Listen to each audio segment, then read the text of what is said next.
On the first floor of the building where the law office was located, the entrance door slammed. A distinguished man of about 30 years entered the office.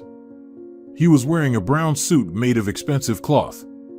Moreover, his manners revealed his high social standing.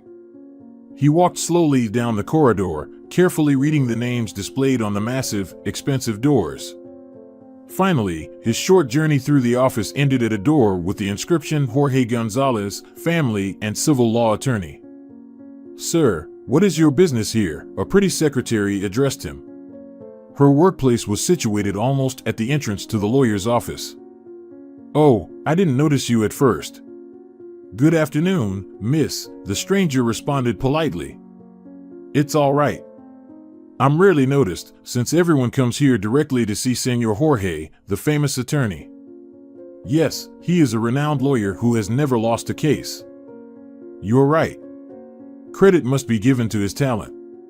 Do you have an appointment?" The girl began to switch to a more businesslike tone. "Yes, Senor Jorge should be expecting me." "One moment." Adriana, the secretary, entered the office to check. "You may go in. He's expecting you," she said when she came back out. "Thank you," said the polite senor as he disappeared into the lawyer's office. The first thing he noticed was the numerous diplomas and certificates that literally covered the entire wall.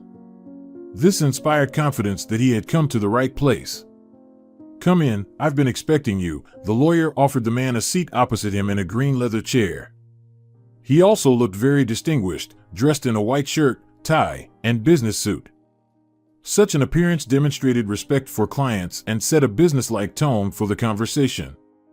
"Thank you. I'm ready to hear you out." After these words, Rodriguez, the distinguished gentleman's name, began to tell his family story. It was painfully banal. A middle-aged widower married a young beauty in an attempt to regain his youth and feel happy again. Unfortunately, the young lady had completely different goals, deciding, as often happens in such situations, to live the high life at someone else's expense. Having obtained neither the first nor the second, Rodriguez decided to break the marriage. However, these intentions did not align with his wife's interests. She had no intention of divorcing, so the argument "didn't find happiness" was unlikely to be a convincing argument for the court. That's why he was here. "Senor Rodriguez, I'm afraid I have to disappoint you, but I handle about 50 such cases a year. So your situation is not as hopeless as you say." "So, there's a chance?" "There must be one. Considering that in such cases, the court is always on the side of the disappointed spouse. The main thing is to present it correctly. And believe me, there's no one better at that than me." "I very much hope so," said the visitor, who noticeably perked up. When the discussion of the details was over, the senor left the office, and the maestro himself followed him out. "Adriana, make me a black coffee.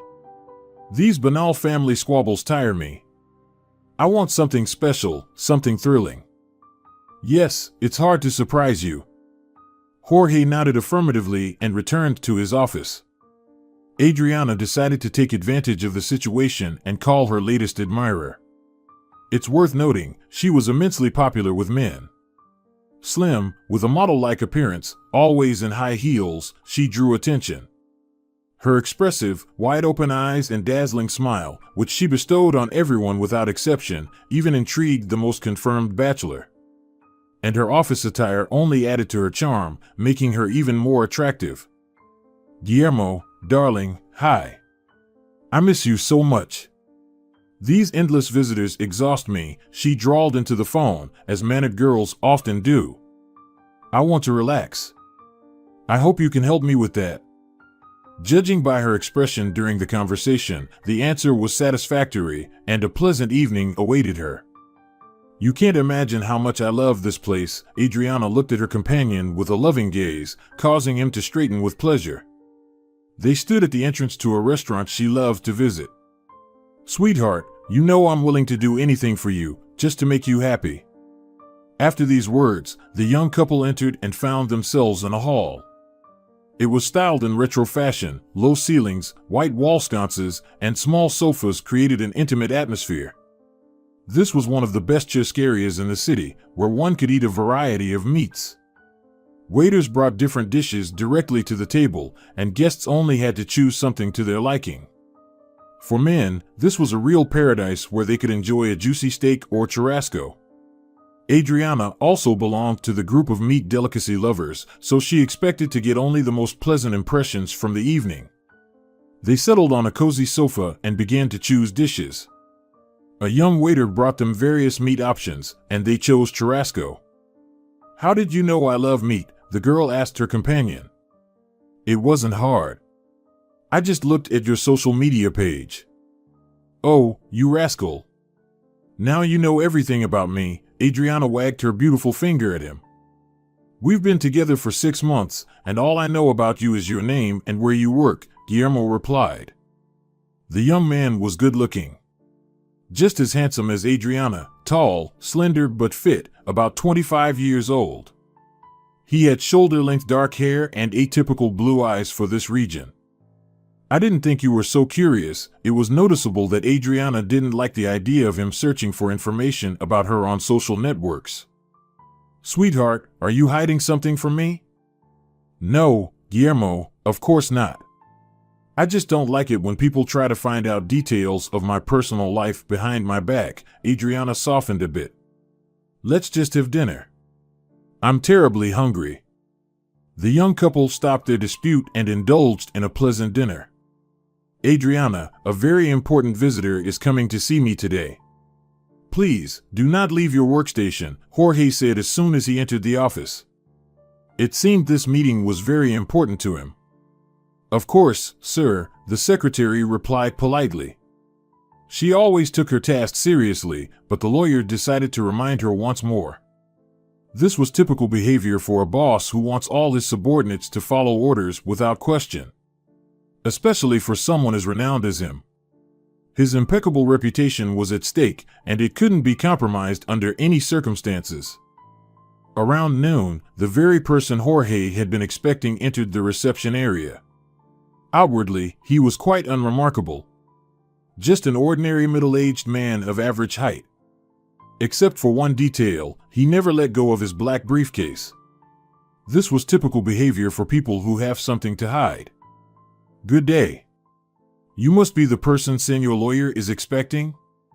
the young lady inquired. "How should I introduce you?" "There's no need to introduce me. I am expected," the visitor replied rudely. Adriana stopped her questions and hurried to inform Jorge that the person he had been waiting for all morning had finally arrived.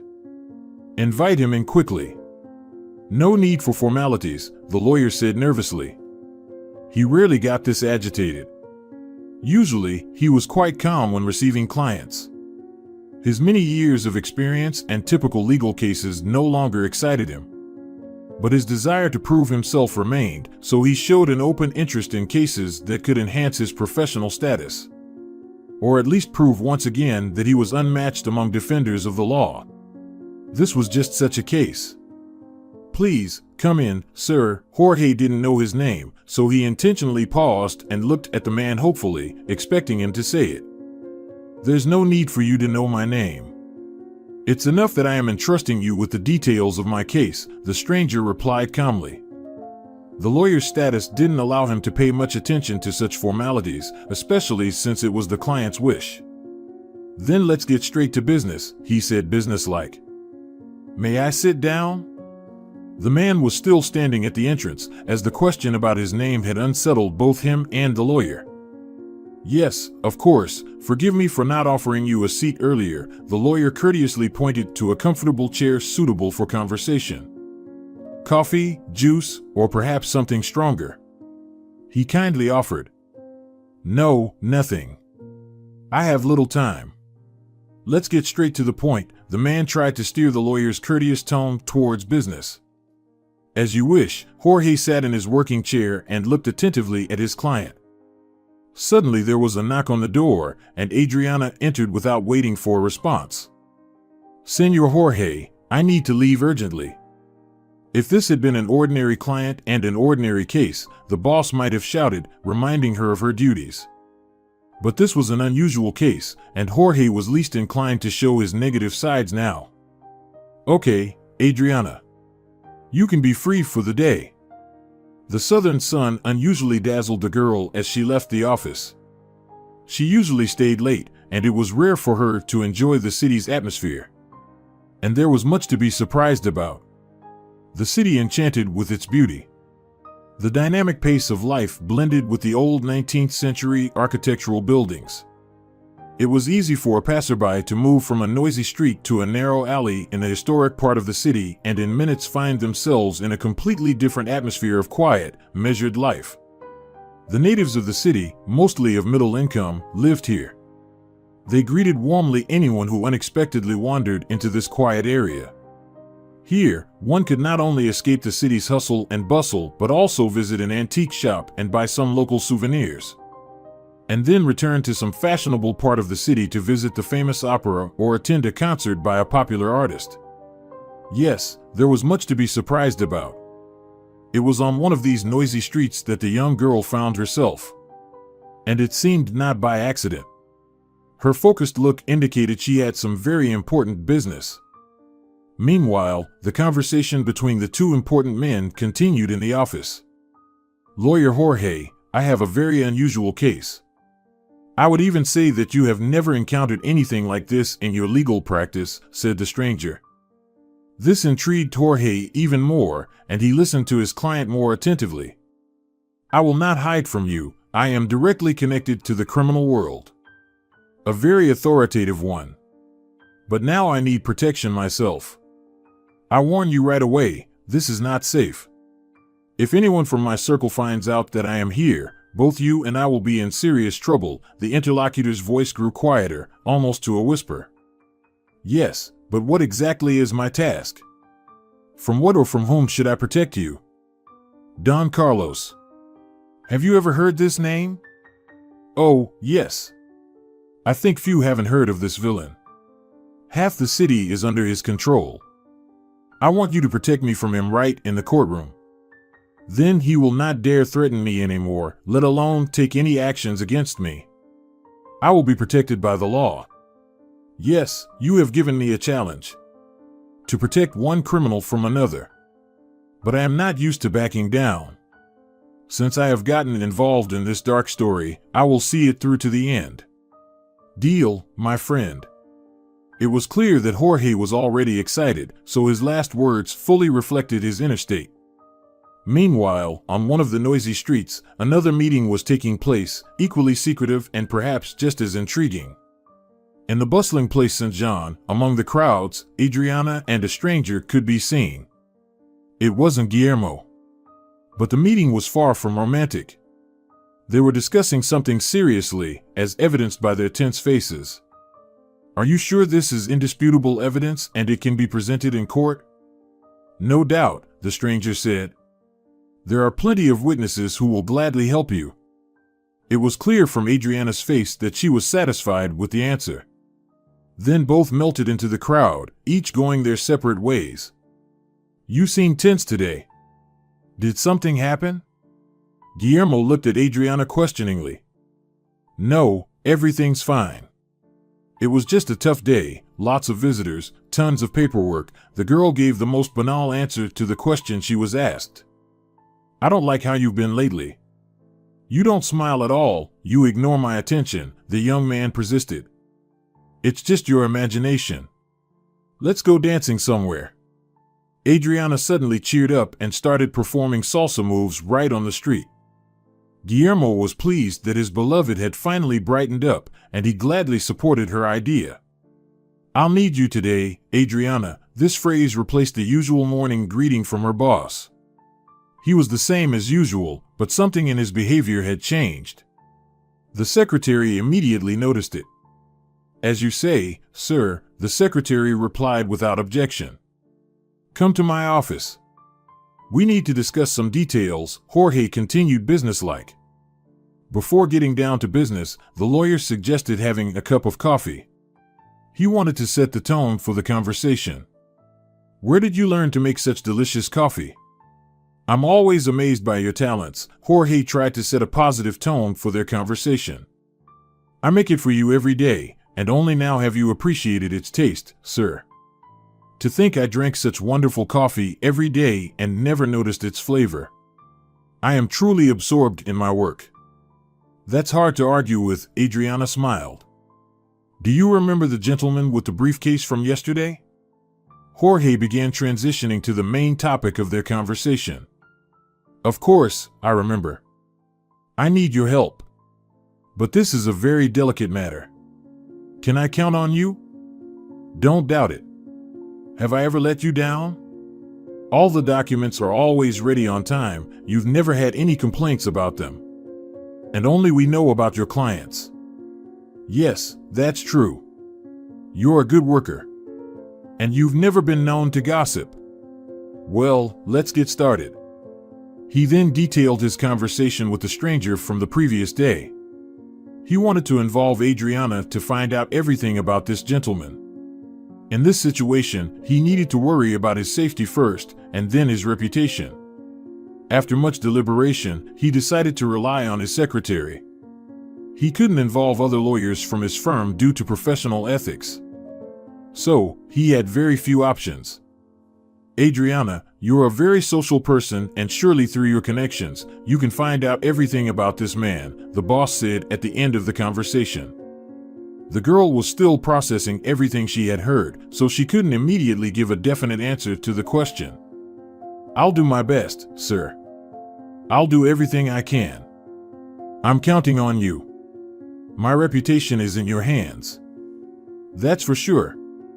Then they both plunged into the routine tasks they handled daily, receiving visitors, filling out reports, preparing documents for court cases, and much more.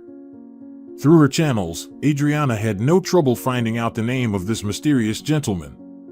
His name was Victor Jairi. He had immigrated to Latin America from Europe. He was involved in smuggling, drug trafficking, and many other illegal activities on his home continent. And Don Carlos, from whom he sought protection, was trying to take control of his criminal business. Adriana reported all this to her boss. So, by taking the stranger under his wing, Jorge was taking a big risk. He was even more at risk by deciding to be his legal defender in court. But the desire for self-affirmation, pragmatism, and persistence prevented him from deviating from his goal. After learning more detailed and truthful information about his client, Jorge began developing a sound defense strategy. Adriana actively helped him with this. Finally, the day of the trial arrived. The courtroom had a very strict interior, which further emphasized the importance of the events taking place there. Everything was done in brown tones. In the center of the room was a massive table where the judge and his assistants usually sat. To the right and left were the places for the prosecutor and the defense attorney. Along the side wall was the jury box. Opposite the judge were seats for witnesses and spectators so they could see everything happening in the courtroom. There were especially many spectators that day. Everyone was eager to see how the two criminal authorities would clash and what the outcome of this battle would be. The prosecution, represented by Don Carlos and his numerous entourage, was a formidable company. Don Carlos stood out among everyone with his imposing appearance. He was unflappable. His face expressed calm and confidence in a favorable outcome. His gray hair and neatly trimmed beard made him even more unapproachable. He sat surrounded by his lawyers, who were well prepared for today's trial. Numerous witnesses, irrefutable facts, and evidence, they had been gathering all this for several months. So, they appeared as confident as their boss. On the other hand, Victor's defense consisted of only one person, which at first glance made his position seem very unstable compared to the opposite side. But that was only at first glance. Jorge Gonzalez himself shone like a polished medallion. He had found something that only he knew about. He hadn't even shared his courtroom strategy with Victor, as the latter still preferred to remain a stranger to him. Whose side would prevail, whose arguments would be more convincing, these questions were on the face of everyone present in the courtroom. All rise, court is in session. This phrase instantly brought order to the courtroom, and everyone fell silent. A man in a judge's robe entered. This was Judge Adriano, one of the most honest and incorruptible judges in the city. Don Carlos had tried to find ways to influence him, but he remained steadfast. So, Don Carlos had to assemble an entire team of lawyers to ensure his victory in this high-profile case.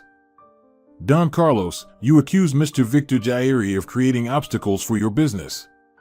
Did I state your position correctly? The judge addressed the gray-haired man. Yes, Your Honor. That's correct. This man is engaged in illegal economic activities, namely smuggling, which creates problems for honest and law-abiding citizens like myself. After these words, the courtroom noticeably stirred. Everyone knew what a law-abiding citizen Carlos was. His record included hostile takeovers, disappearances of people, arms trafficking, and much more that could land him in jail for life. Sir, do you agree with the charges against you? The judge addressed the stranger. No, Your Honor.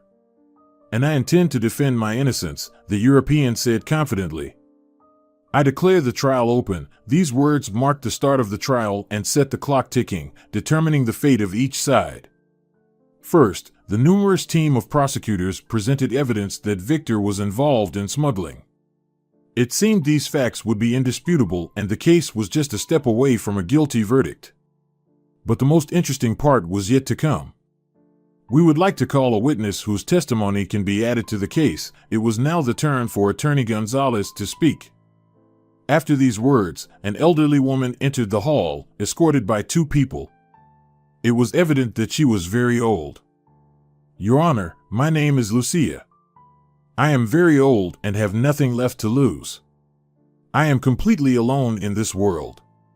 This man, Don Carlos, took away my family, my only son, and my husband. What does this have to do with our case? One of the prosecutors interjected. Objection overruled. Please continue, Senora, said the judge.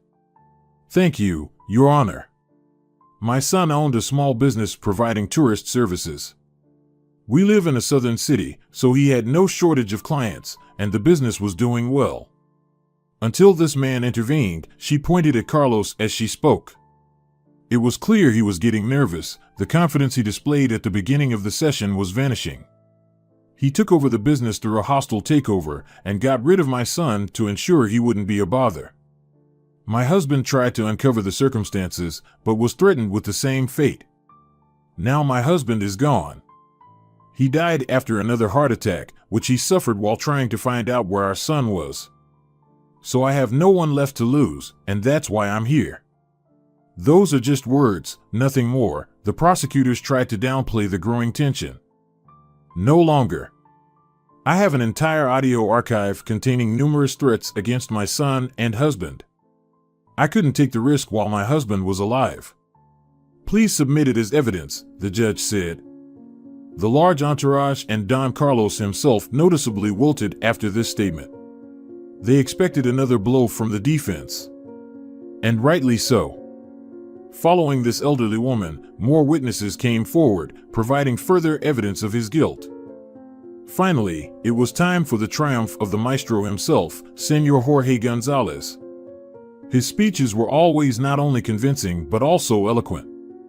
Everyone was eagerly anticipating this moment. And once again, he did not disappoint. Honorable court, esteemed gentlemen. Today, I stand before you as the defender of my client, who is accused of a serious crime. My goal here is not just to prove his innocence, but to shed light on all the circumstances that led him to such a life. My client is not just a person with a name and surname, he is a person with his own story, feelings, and aspirations. He does not deserve to be judged solely based on the presented evidence. I ask you not to judge him by his appearance or the limited information provided by the prosecution. Look deeper, pay attention to the context and circumstances that may have influenced his actions. As you know, my client is from Europe. But what brought him to our continent? What forced him to leave his homeland, his family, and friends? Circumstances, you say. And you would be right. His elderly mother is forced to beg for alms at the church doors every day. In any weather, in rain and heat, she kneels, begging passers-by to help her sick granddaughter. and his wife dedicates every minute, every second of her time to their 5-year-old daughter, who is terminally ill. This is my client's daughter, who wants to live. And he, as a loving father, as a person ready to give everything for his loved one, is trying to save her fragile life here, on another continent. You can send him to prison. But along with him, you will deprive an entire family of the right to live. The daughter will die, followed by her mother and grandmother, who will lose any sense of purpose in life. Again, my task is not to justify the crime, but to provide a complete picture of the events and an opportunity for a fair decision. I hope your voice will be the voice of honor and reason, not of bias and prejudice. Thank you for your attention. After these words, the hall stood and erupted in applause. They were very prolonged, but no one attempted to interrupt them. A stranger looked at Jorge in bewilderment. He couldn't understand where Jorge got this information and how he masterfully depicted the tragedy of the real situation. Yes, he was a true maestro, whom he was fortunate to encounter. All rise, the court is in session, the court secretary announced the concluding phase. Judge Adriano entered the hall and opened the folder to read the verdict. Based on the presented evidence and witness testimonies, the court has decided to acquit Victor Jair and to initiate a criminal case against Don Carlos and commence an investigation. The hall gasped, both from the acquittal and the fact that a criminal case was finally initiated against Carlos. Perhaps this would put an end to his years of unpunished crimes. Or at least some of them. Victor embraced his savior, who beamed with satisfaction. Here was another triumph he had long awaited. Jorge barely had time to recover when numerous reporters rushed to him, demanding comments on the situation. The lawyer took great pleasure in talking about his achievements. He complimented his speeches with expressive gestures to add significance to the case. The hall was in no hurry to disperse. Carlos and his large entourage were in a state of confusion. They had not expected such an outcome. To bring an accusation and end up on the defendant's bench themselves, that wouldn't even happen in a nightmare. However, the trial had come to an end, and it concluded just as Jorge Gonzalez had planned. This triumphant event was to culminate in a celebration in honor of the victor. Gentlemen, I have gathered you here today in this wonderful place to mark an important milestone in my professional career, Jorge said, holding a glass of wine in his hand. The venue for the party was chosen as one of the most prestigious, befitting the significance of the occasion. The modern interior, which included the use of natural materials and elegant furniture, was appreciated by all present. The open layout, creating a comfortable atmosphere, encouraged conversation and celebration. It seemed that Jorge had invited all the lawyers in town to join him in celebrating his professional success. It should be noted that his colleagues disliked him, precisely because of his popularity, which was a result of his won court cases. But this did not prevent them from attending the parties and expressing fake joy for their colleague. Jorge himself had let his emotions run free today. He drank one glass after another and had already started saying too much. Adriana, who had been his right-hand person recently, tried to stop him. "Who are you? What right do you have to limit me in any way? A mere secretary will tell me what to do? You should only open your mouth when I allow you." Jorge snapped his fingers loudly, as if calling a waiter. In reality, this gesture was directed at Adriana. All this time, she stood nearby, listening to his drunken speech. "Yes, I was forced to seek your help. But that means absolutely nothing. You were an ordinary secretary, and so you shall remain," he said almost in a whisper, not wanting to spread the fact of Adriana's help in this matter. "Why are you whispering, Senor Jorge? Let everyone know with whom you must share the laurels of victory," the girl said haughtily. "Shut up, fool. Gentlemen, did you enjoy the performance of the famous Jorge Gonzalez at the trial?" Adriana addressed everyone present in the hall. Everyone nodded approvingly, while Jorge seemed to tense up a bit. "Now I will give a speech that will please not only you but also the main figure of tonight's party. Senor Jorge, would you like to see my oratory skills? I will prove to you that not only you, but but I can also captivate the audience. All this time she was staring at her boss, not taking her eyes off him. He was in a dazed state and waited silently. 17 years ago, I lost my father. He was killed. The reason was unknown to me, as I was a child and did not understand much. But I clearly realized then that I had lost a close person. The criminal was never found. But I vowed that I would grow up and definitely find the one who did it. And I kept my word. I found him. It is Senor Jorge Gonzalez, the famous lawyer of all time. With these words, she extended her hand towards Gonzalez, as if presenting him like a stage artist. After these words, everyone at the party seemed to freeze. A deafening silence hung over the hall. The girl's words sounded like a thunderclap on a clear day. Jorge Gonzalez, the same Gonzalez with an impeccable reputation, suddenly turned out to be the worst scoundrel. Everyone looked at him in complete bewilderment, not knowing how to react to what had happened. Jorge began to stare intently at Adriana, hoping to find the features of the person he had killed many years ago. Yes, she was the daughter of Jose, his friend and colleague, whom he had killed many years ago and then managed to escape punishment. And only now did he see those features in her. But why only now, in this tragic moment for his career? The answer is simple.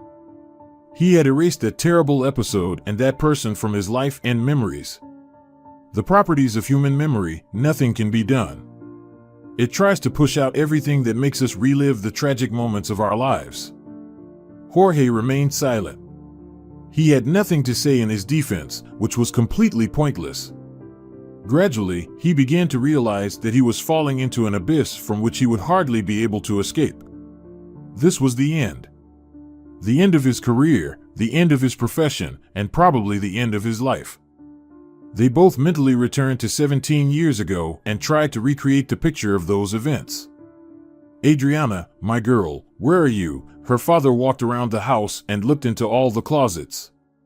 His daughter loved to hide from him and waited for her father to find her to joyfully throw herself into his arms.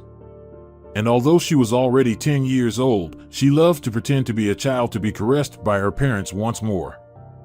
Her father, whose name was Jose, was not stingy with love. He spent a lot of time with his beloved Adriana, loved taking her to the beach, and gave her gifts. It was true love between a daughter and her father. Usually, fathers love daughters. And this was that very case. This weekend, I will take you to the zoo. There are funny monkeys there. They are as funny as you. Jose loved to joke with his little princess. That's what he called Adriana most often. Hooray! I will see my relatives. It turns out they live in the zoo. The girl picked up her father's joke. Just promise me that you will behave very well until the weekend. Senora Miguela complained that you get distracted during lessons. But Dad, arithmetic is such a boring science that I just can't sit still. Sometimes a person has to do things they don't really like. Remember these words. We can't do only what we like. But why, Dad? Why do we always have to adapt to someone? Because we live in a society. And if everyone does as they please, what will happen then? It will be very cool. Adriana ran around the house hoping her father would chase her. But that did not happen. The mischievous girl stopped. She realized that now she was having a very serious conversation. I understand you, Dad. I will try to improve. Please do. This was a very well-mannered family. The father worked at a law firm, and the mother, Angela, was an art historian and organized exhibitions. They had their own house on the outskirts of the city with many rooms and a huge garden full of greenery. The family had everything one could dream of. It seemed that this would continue indefinitely. But every fairy tale has an end. Darling, did you invite the Gonzalez family to dinner? Angela asked her husband. Yes, they promised to come. Very good. It's important to maintain good relations with your partners. Sometimes you help him, and sometimes he helps you, his wife said instructively. Why do you think I'm so short-sighted? I understand everything perfectly. Not always. Sometimes you get so immersed in work that you even forget about Adriana and me. What are you saying? How can I push my girls to the background? You are the most precious and valuable in my life. I love you very much. And we love you, Dad. Adriana and Angela hugged their beloved man from both sides. So, tonight at 7? Jose confirmed. Yes, that's right. I will cook feijoada and chocolate pudding. I hope they like it, Angela said and went to the kitchen to please the evening guests. Guests were frequent in their house. Jose maintained close ties with his colleagues. Angela also had a wide circle of friends. Numerous girlfriends loved to visit this hospitable home, where they were always well-fed and any conversation was supported. Dinner was all prepared, and Angela was starting to set the table. She spread a pristine white tablecloth and began arranging the place settings. As an art historian, she possessed impeccable aesthetic taste. "Mom, who is coming to visit us today?" Adriana asked. "The Gonzalezes." "Will they bring me a gift?" "Of course not." "Is it your birthday?" "Gifts are only given for special occasions, and today is just a regular dinner. So my evening will be the most boring ever. They don't have children, which means you will be having adult conversations that I don't understand," the girl said with regret. "You can spend time in your room and not listen to what the adults are talking about," her mother advised. The doorbell rang, and Angela hurried to the door to greet the guests. Jose was already home, reading the evening newspaper with interest. He quickly put it aside to welcome their friends. "Come in. We are happy to see you in our home," Angela said warmly and sincerely. Jorge and Maria Gonzalez, their good acquaintances, entered the house. They were a young couple. He was an aspiring lawyer, and she was a homemaker. Despite his age, Jorge was a knowledgeable and ambitious advocate. His wife Maria, on the other hand, was very gentle and fully dedicated herself to household chores, creating a cozy nest for their family. She also dreamed of having children. "Not until I get on my feet, no children. They are just a bunch of problems. Besides, I'll have less time for work," was her husband's firm and unyielding stance. Maria could only wait for the moment when her husband would finally reach the pinnacle of his career and agree to have children. Oh, how naive she was in her expectations. The young couple entered the house and settled in the living room. "Jorge, Maria, I am very glad to see you in my home," Jose came out to greet the guests. "What a beautiful house you have. Everything is done with taste and love," Maria remarked. The house was indeed very comfortable. Pastel tones, white furniture, and an abundance of light filled it with warmth and coziness. The walls were adorned with paintings by famous artists, showcasing various genres and styles of painting from at least the last 3 centuries. "Yes, the occupational hazard of my Angela," joked the host. "Please come to the table.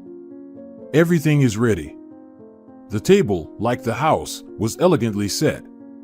The dishes and their appetizing aromas were inviting. There were also vases with fresh flowers, emitting a pleasant fragrance. "Yes, you know how to impress," Jorge said. He had been quiet all this time. He wasn't as open and delicate as his wife. Interior details didn't interest him much. Moreover, his visit was not just a courtesy call. It was more of a professional interest.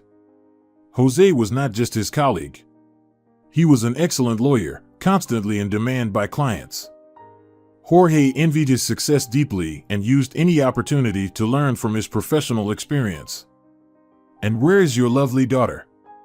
Maria asked unexpectedly as they started dinner. "She is a bit shy around adults," Angela explained. "Adriana loves children, and if you had a daughter or son, she would be happily playing with them in the living room. Surely, you have such plans for the future." Maria remained silent, and Jorge tried to change the subject. "Jose, how is your client, the one who committed the double murder?" "We are still sorting out the circumstances. He is a good person, and he likely wouldn't have committed such a crime willingly. There are factors we can use to our advantage." Can someone who killed two people really escape justice? Angela asked. Not just can, but must if circumstances pushed him to do it, her husband clarified. No circumstances can justify a crime. Maria objected. Dear, you have no understanding of legal matters, so your objections are completely irrelevant here. Jorge immediately silenced his wife. Maria fell silent again.